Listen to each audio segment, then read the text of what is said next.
Good morning student. मैं doctor वंदना Akodiya, government college Bundi. बच्चों, पिछले वीडियो में हमने एरोमेटिक सिस्टम और हाइड्रोकार्बन में किस तरह के एब्जॉर्प्शन हमें देखने को मिलते हैं इसके बारे में पढ़ा था। आज बच्चों हम अल्कोहल और फिनोल्स में कौन कौन से एब्जॉर्प्शन हमें देखने को मिलते हैं इसके बारे में स्टडी करेंगे। तो बच्चों, सबसे पहले हम देखें कि जो OH है, द फ्री OH स्ट्रेचिंग हमें शार्प पीक नज़र आती है। वो हमें नज़र आती है 3650 से 3600 सेंटीमीटर इनवर्स के अराउंड होती है। If no hydrogen bonding take place, यानी कि उस समय वहाँ पर हाइड्रोजन बॉन्डिंग नहीं होनी चाहिए। This bond is observe only in a dilute solution, यानी कि जब डाइल्यूटेड सॉल्यूशन होगा तभी हमें ये पीक नज़र आएगी। The hydrogen bonded OH stretching is broad peak which occur more to the right at 3500 to 3200 centimetre inverse, sometime overlapping with CH stretching absorption. बच्चों, अपन ने जब CH हाइड्रोकार्बन के स्ट्रेचिंग वाइब्रेशन को के स्पेक्ट्रा स्टडी किए थे, वहाँ पे मैंने आपको बताया था कि OH और NH की पीक, यानी अमीनो ग्रुप की और अल्कोहल की पीक कई बार ओवरलैप कर जाती है CH स्ट्रेचिंग के साथ में। तो यदि हमारे पास OH ग्रुप की है तो हमें ब्रॉड पीक मिलेगी, और कभी कभी ये क्या होता है कि ये किसके साथ में ओवरलैपिंग हो जाती है, CH स्ट्रेचिंग वाइब्रेशन के साथ में इसकी ओवरलैपिंग हो जाती है। This bond is usually the only one present in neat liquids in concentrate solution. यदि अभी तो हमने डाइल्यूट सॉल्यूशन, अब कंसनट्रेट सॉल्यूशन हो, both the free and hydrogen bonded band are usually present. वहाँ पर हमें जो एब्जॉर्प्शन वो बैंड मिलता है वो अलग मिलेगा। अब जब अपन आगे स्पेक्ट्रा देखेंगे तो हमें वहाँ पे इसका डिफरेंस समझ में आएगा। अगली पीक जो हमको नज़र आती है, this stretching vibration usually occur in the range 1250 से 1000 सेंटीमीटर इनवर्स के around. This band can be use to assign the primary, secondary and tertiary structure to an alcohol. अब इसको अपन अभी आगे डिस्कस करेंगे जैसे जैसे अपन आगे स्पेक्ट्रा पढ़ते हैं। अब बच्चों, सबसे पहले अपन ने स्पेक्ट्रा लिया है। यहाँ पर फर्स्ट स्पेक्ट्रा है आपका सिंपल साइक्लिक चेन है। अब यहाँ पर देखिए, आपको यहाँ पर OH की पीक नज़र आ रही है 36 से 3200 सेंटीमीटर इनवर्स के अराउंड नज़र आ रही है। साथ ही हमें एलिफेटिक CH स्ट्रेचिंग वाइब्रेशन भी नज़र आ रहा है। CH2 के लिए हमें 1450 के अराउंड, और यहाँ पर हमें 1380 सेंटीमीटर इनवर्स के अराउंड CH3 का एब्जॉर्प्शन देखने को मिलता है। वहीं हमें 1000 सेंटीमीटर इनवर्स के अराउंड CO स्ट्रेच के लिए हमें एब्जॉर्प्शन बैंड देखने को मिलता है। अब बच्चों, अगला है हमारा, यदि हम सेकेंडरी अल्कोहल की बात करें तो सेकेंडरी अल्कोहल के अंदर आप देखेंगे कि वही आप यहाँ पर पीक्स देखिए कि फर्स्ट पीक है हमारी OH के लिए हमें पीक नज़र आ रही है, साथ ही हमें CH एलिफेटिक के लिए पीक नज़र आ रही है। यहाँ पर आप देखिए कि जो CH2 और CH3 की पीक है लगभग इक्वल है। यहाँ पर ये दोनों पीक्स हमें नज़र आ रही हैं।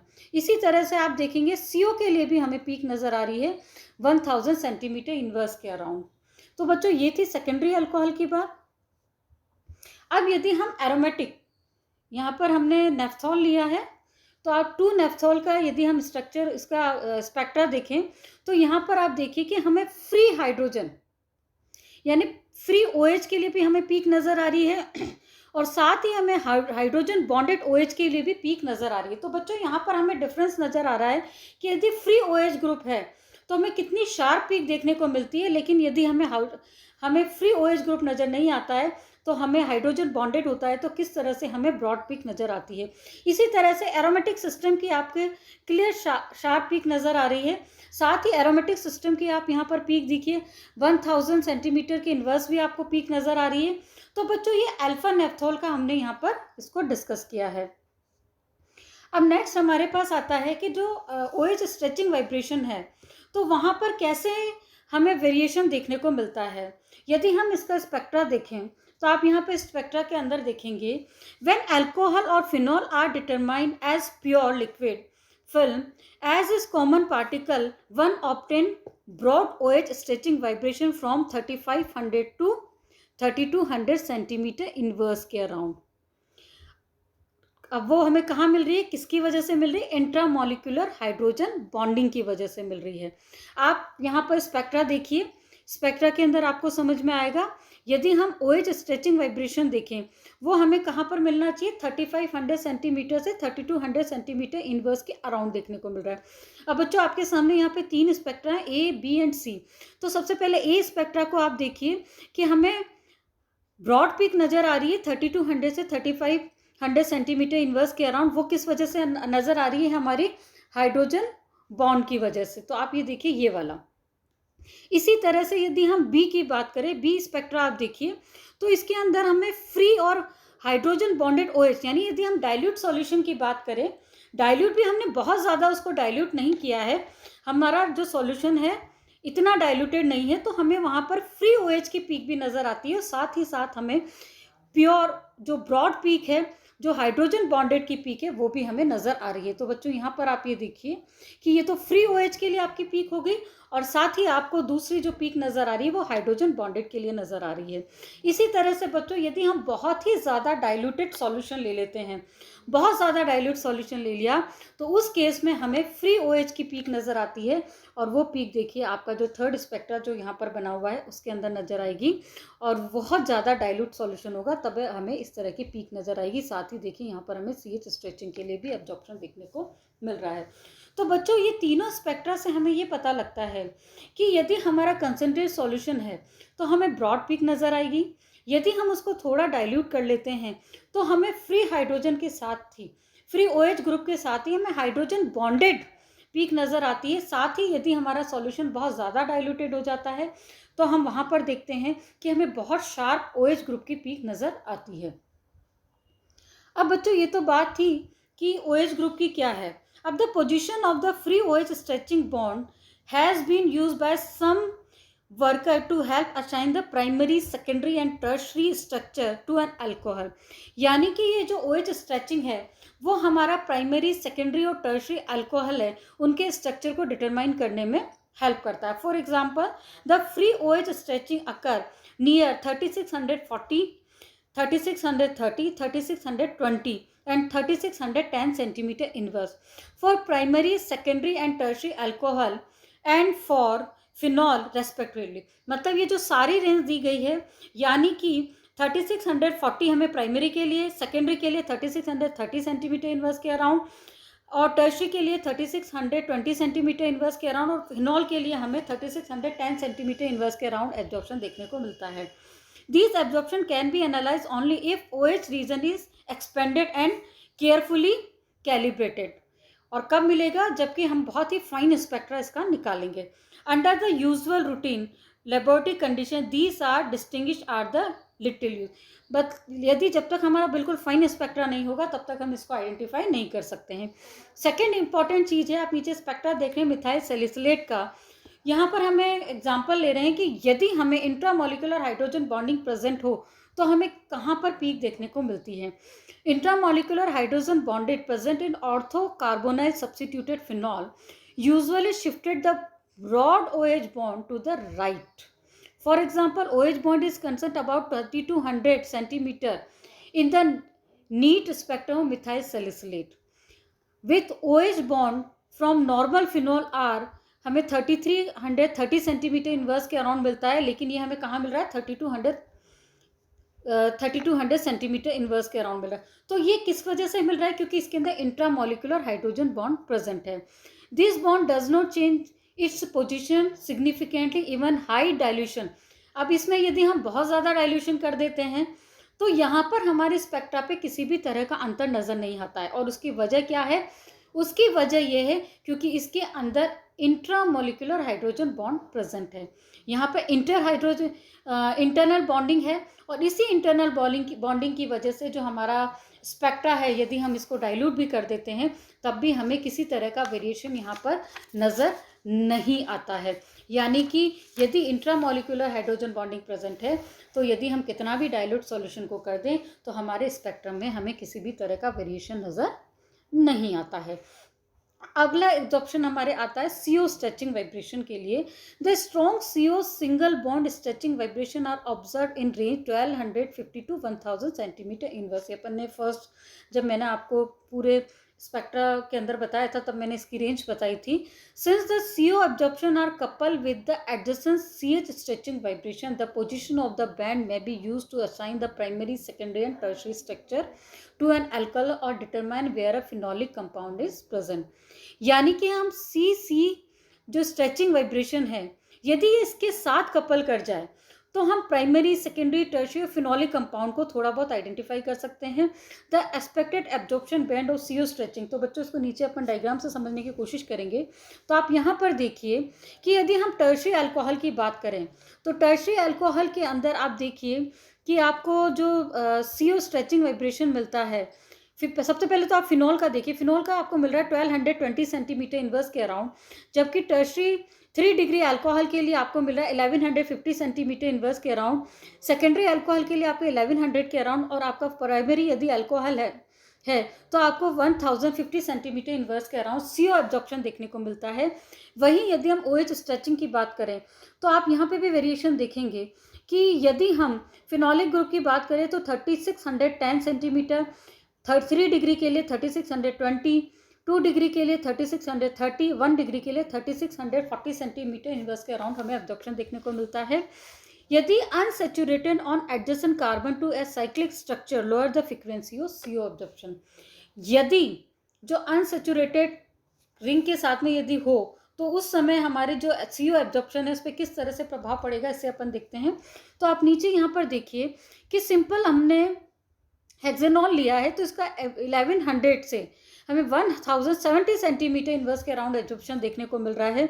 वहीं हमें यदि एरोमेटिक सिस्टम ले ले तो 1100 से हमें 170 सेंटीमीटर इनवर्स के अराउंड पीक देखने को मिल रही है। अब यदि इसकी जगह CH2 ग्रुप आ गया तो हमें 1060 सेंटीमीटर इनवर्स के अराउंड मिल रहा है। इसी तरह से यदि हम बेंजल अल्कोहल की बात करें तो हमें 1700 सेंटीमीटर इनवर्स के अराउंड एब्जॉर्प्शन देखने को मिलता है। वहीं पर लास्ट में आप यहाँ पर देखिए यदि ट्रिपल बॉन्ड जुड़ा हुआ हो तो हमें 1030 सेंटीमीटर इनवर्स के अराउंड एब्जॉर्प्शन देखने को मिलता है। तो बच्चों ये तो वेरिएशंस थे कि किस तरह से हमें देखने को मिल रहा है। तो जनरली यदि हम फिनोलिक ग्रुप की बात करें, phenolic give us CO absorption at about 1220 centimetre, और ऐसा क्यों होता है? Of conjugation of oxygen with the ring, यानी कि रिंग के अंदर के साथ में जो ऑक्सीजन है उसकी जो वो है वो कॉन्जुगेशन में आ जाता है, इस वजह से वो हायर एनर्जी की तरफ हमारा जो वो है एब्जॉर्प्शन शिफ्ट हो जाता है। अब बच्चों ये तो बात की हमने अल्कोहल फिनॉल की, अब हम डिस्कस करेंगे ईथर को। तो द मोस्ट ईथर का स्ट्रक्चर क्या है? ROR, यानी हमें सिर्फ जो पीक देखनी है वो कौन सी देखनी है? CO। The most predominant bond in the due to CO stretching, तो 1300 से 1000 सेंटीमीटर इनवर्स के अराउंड हमें देखने को मिलता है।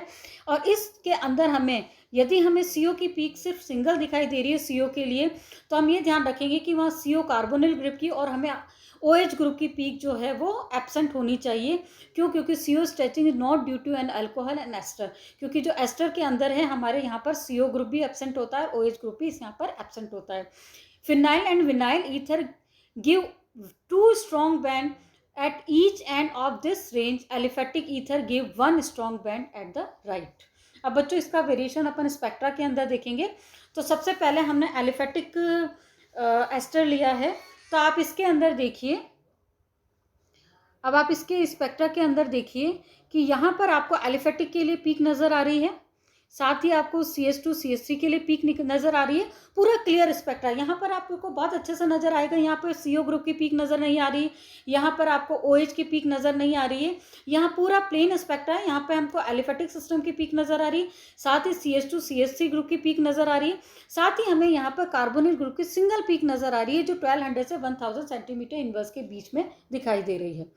इसी तरह से यदि हम एरोमेटिक सिस्टम की बात करें तो एरोमेटिक सिस्टम के अंदर आप देखेंगे कि यहाँ पर आपको एरोमेटिक सिस्टम की पीक नज़र आ रही है, ये देखिए। इसी के साथ एलिफेटिक CH स्ट्रेचिंग का भी आपको एब्जॉर्प्शन देखने को मिल रहा है। साथ ही आप एरोमेटिक सिस्टम की भी यहाँ पर पीक देख रहे हैं और आपको यहाँ पर CO ग्रुप की भी पीक नज़र आ रही है।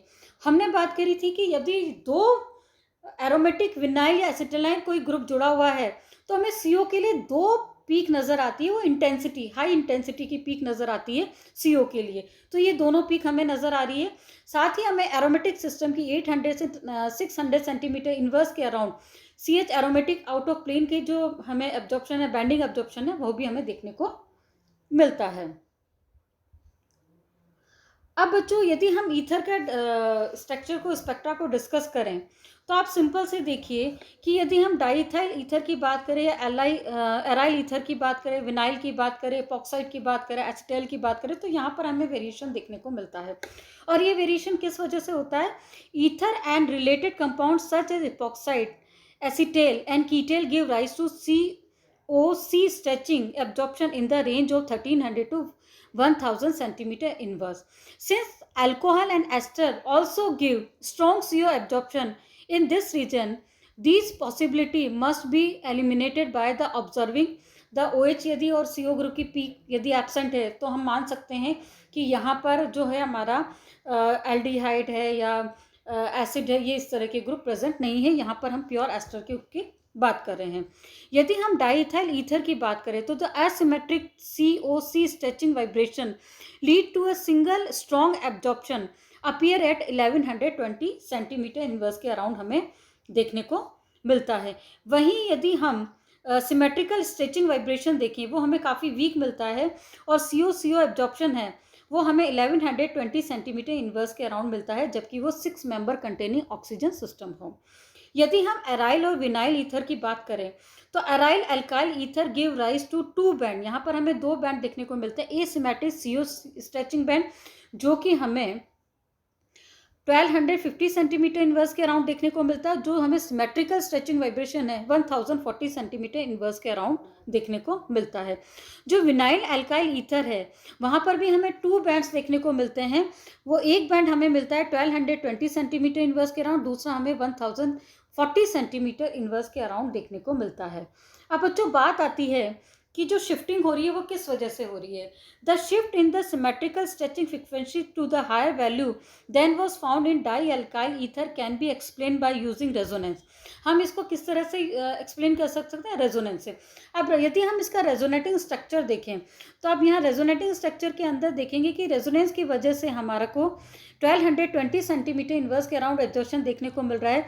वहीं जहाँ पर रेजोनेंस नहीं है वहाँ हमें 1120 सेंटीमीटर इनवर्स के अराउंड एब्जॉर्प्शन देखने को मिलता है।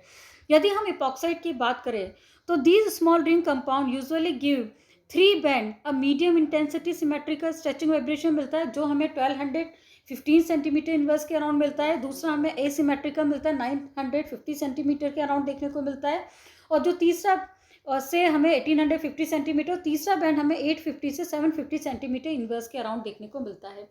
तो बच्चों आज हमने फिनॉल, अल्कोहल और एस्टर के बारे में पढ़ा।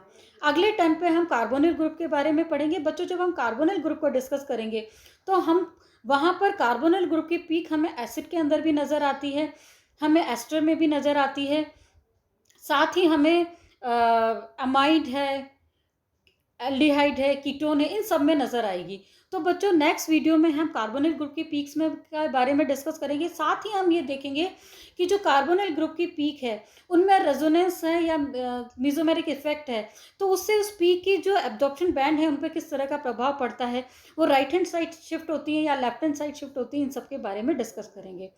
तो मैं उम्मीद करती हूँ कि आपको ये समझ में आया होगा, और अगले यदि आपको किसी तरह की समस्या रहती है या कुछ चीज़ समझ नहीं आती है आप तो मुझसे संपर्क कर सकते हैं। धन्यवाद।